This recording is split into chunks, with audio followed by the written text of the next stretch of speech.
Coming up, we meet a veteran illustrator and comic book artist, Tim Fielder. But first, here he is last fall giving a TED Talk in Jackson, Mississippi, his home state, and explaining one of his passions, Afrofuturism. Manifesting in the age of Afrofuturism, the diesel funk way. First rule, everybody is good at something. Everybody is good at something. Everybody is good at something. I can draw anything. I'm pretty good at it. I've been doing it since I was 2 years old. I can draw any environment, any vehicle, any prop. I've made my living from it. It's one of the things I can do. It's what I'm good at. So what I want you to keep in mind is that I'm good at this. Find out what you're good at. And if you look at what I'm doing here, most of what I'm doing is involved with science fiction, speculative fiction, things like that, comics. I'm a comic book artist, and I'm good at it. The thing that is most important is the word manifesting. Manifesting motion, manifesting still images, manifesting anything that can move what's in your mind forward. That's what it's about. It's about willing to change and alter how you look at the world, look at the environment, and move forward with that. Just last month, an exhibit devoted to the work of Tim Fielder was up at NYU's Gallatin Galleries. It was called Black Metropolis, 30 Years of Afrofuturism, Comics, Music, Animation, Decapitated Chickens, Heroes, Villains, and Negroes. Tim Fielder is also the creator of the comic book Matty's Rocket, among many other characters and concepts, and he's even taught here at BRIC. Tim Fielder, welcome to BK Live. Thank you very much. Thank you so much for joining us. Yeah. Tell us, what is Black Metropolis? Black Metropolis is a concept that I came up with back in 1986, 87, yes, during the Reagan administration. And I was young, 20, and I wanted to do a world in which black characters, black people, could be whatever they wanted to be, good, bad, evil, with technology, with fantasy, with science fiction, and that's what I've done my entire career.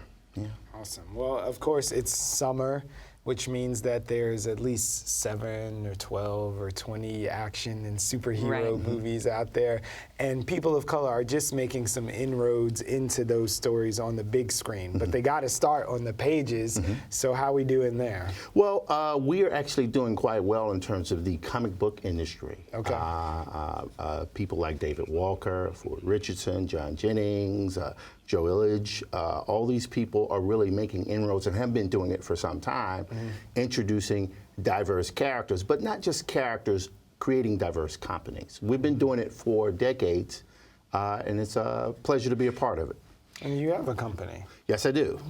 Diesel Funk Studios. I formed it last year as a clearinghouse for my work. I always say you will hear no, but my company allows me to ignore no and do whatever I want. And what kind of things do you do there?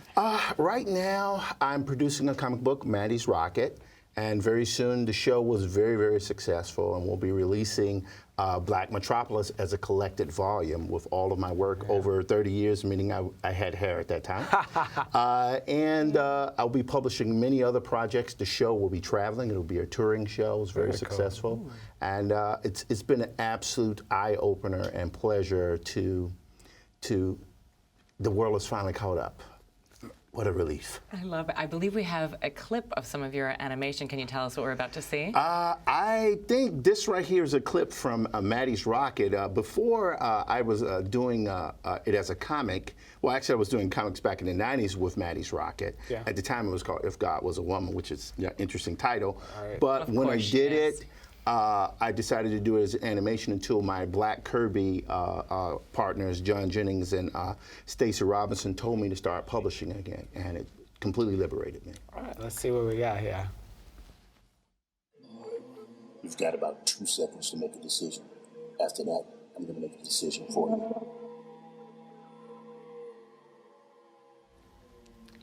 Or maybe that was a different clip. Actually, you know, it's interesting that you would mention that because I have so many ideas. That's one, Rick's, Root of All Evil, Ruby Ridge Road, Matty's Rocket, Black Metropolis. It just goes on and on. Yeah. And it's interesting because when I was doing animation, I thought it didn't fit, but now all those skills I can actually bring back to comics. So do you make the stories and the animation, Yes. or do you work with? So you're a one-man band. You come up with the concepts and with help. Yes, it's exhausting to come up with everything yourself in terms of the ideas, but as I'm getting a little older, I'm finding the magic of being able to collaborate. Yeah.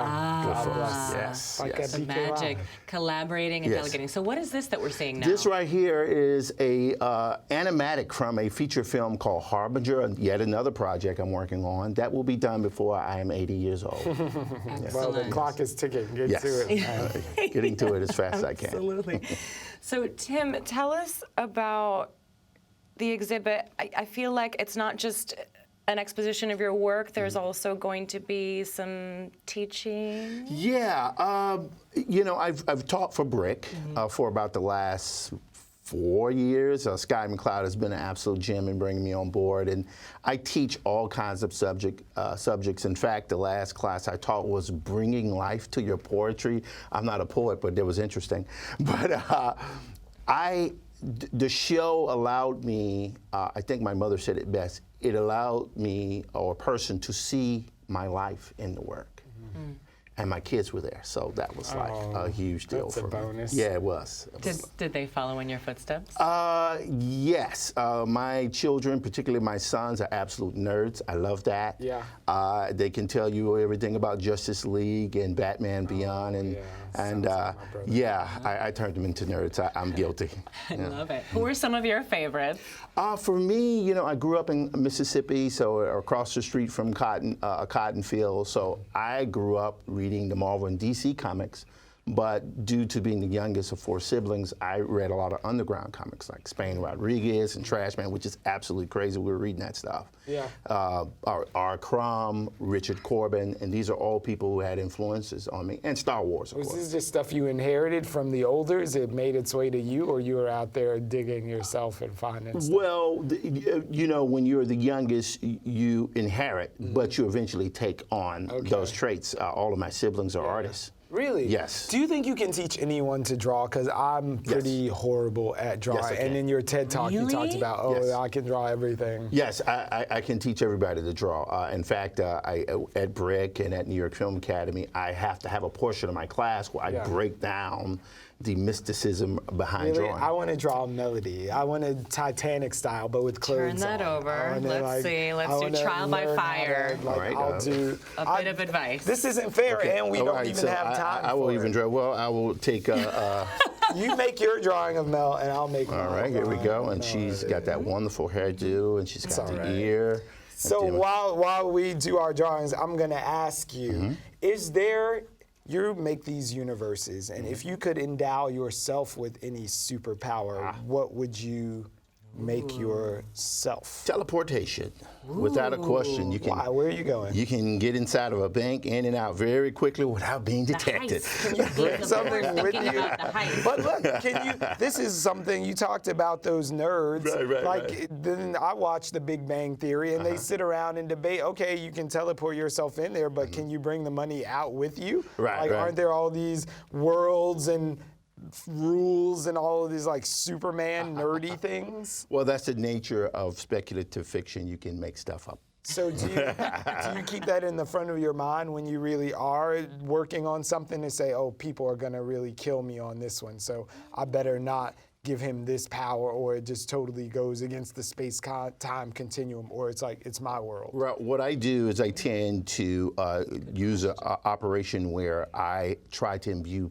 plausibility in everything, regardless of how fantastical the situation. Yeah. When you do that, then the audience has something familiar to grab onto. So that's what I do. So you have to bring enough reality into Yes. it so they can at least see themselves in. We got 10 seconds to finish up. Right. I love this because Melody just has to sit here and not talk too much. This is great. Like, Tim, what do you think about the Black Panther? I love it. resurgence? There's a character scene with T'Challa and the Dora Milaje, which just move or be moved. That's great. Amazing. Okay, let's see what we got here. Guess which one is mine, and look at which one is this hack fielder over there. Two eyes, two eyes. It's a great drawing. I love it. I had a different love perspective. it. That's what it is. No, like as long as my you have the eyes and the mouth perspective, there, you're good. I'm There's on my way. both so clearly me. I'll sign that for you after the show. Tim, thank you so much for Thank you joining guys us. so Tell much. us how we can find you. You can go to dieselfunk.com, and on that site you can access my store to buy Matty's Rocket. And in 2 months, you will be able to see the Black Metropolis book, and Afrofuture Fest will be live in October. Okay.